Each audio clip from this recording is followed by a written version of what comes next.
Here in the East Midlands, I'm Sarah Hawley.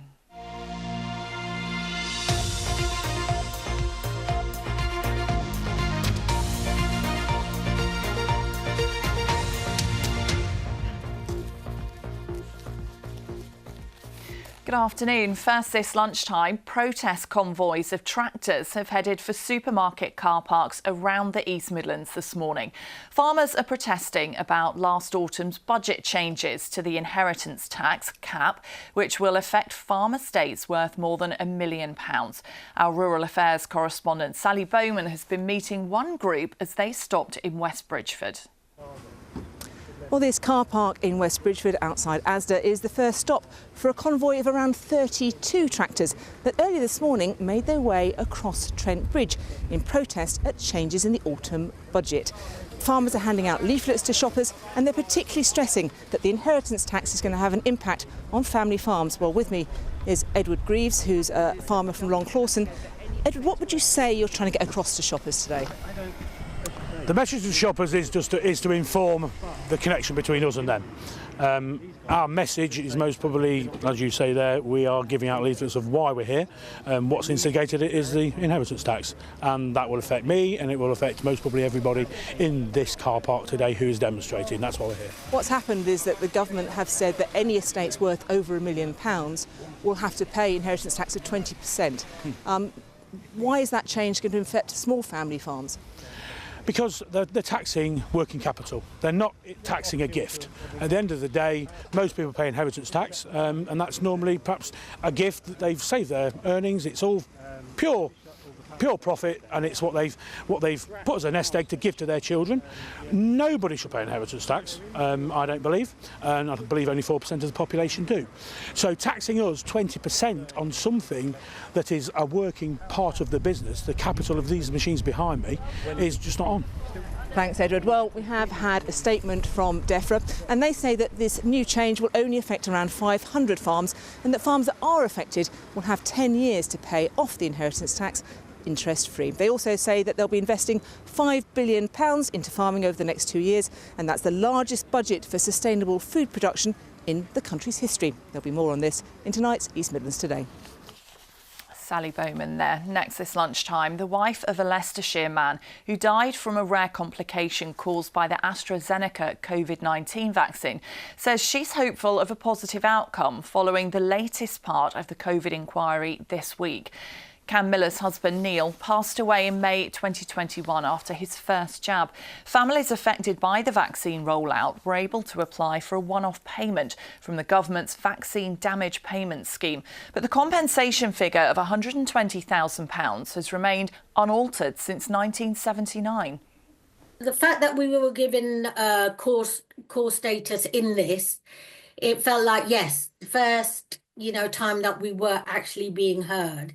But we just have to very much wait and see what is the outcome. It's easy to put your case across, but has someone really listened?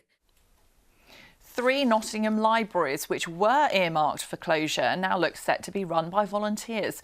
The Basford, Bilborough and Aspley libraries will remain open under the new plans, with the building still owned by the City Council, which stands to save £1.5 million.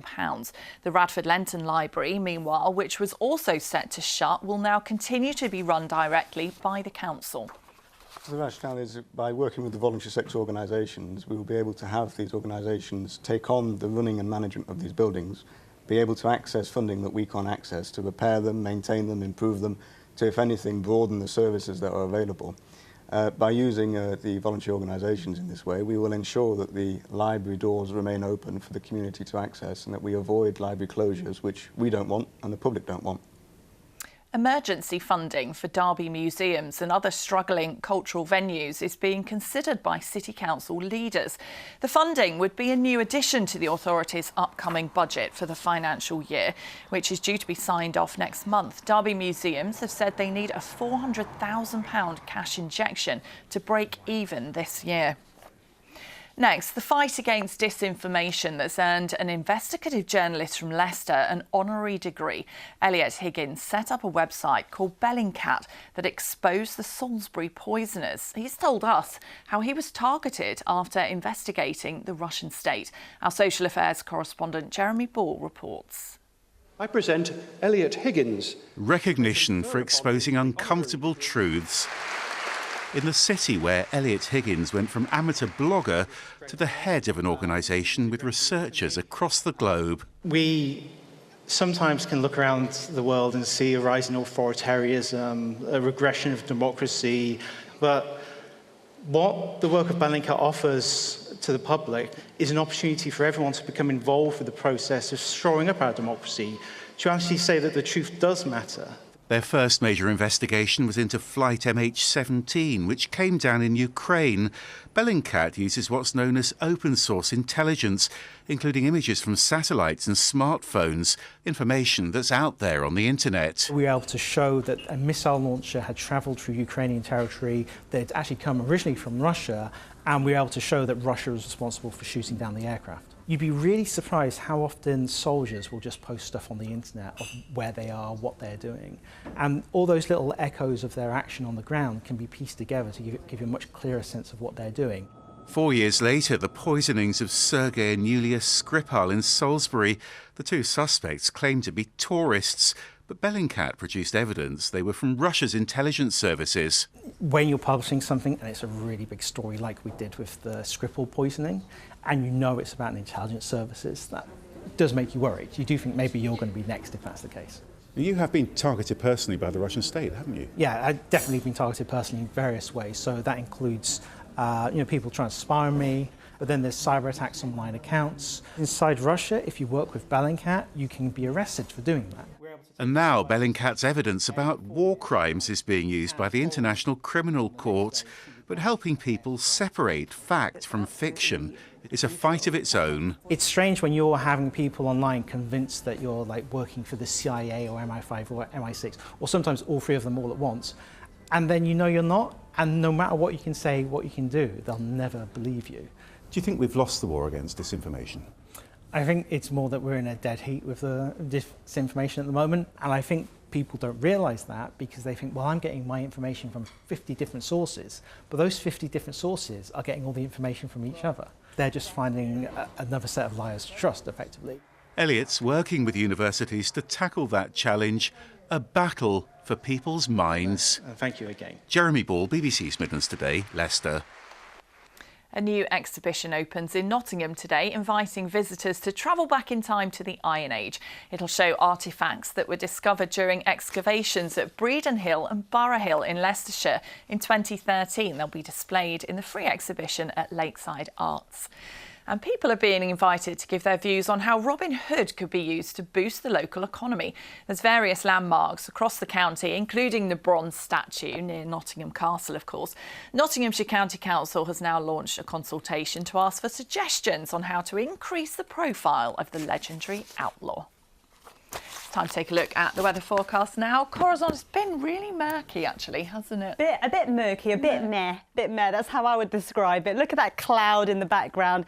Basically, we're going to see more of that. But earlier on today, there was a glimmer of hope. We did see a little bit of sunshine, but then very quickly clouded over. So for the next few days, it's pretty much a still quiet, settled spell of weather. Mostly cloudy, but look at the positives. It's staying dry. OK, it's going to turn chillier because we're going to draw up colder air from the continent, which, by the way, is very cold over there at the moment.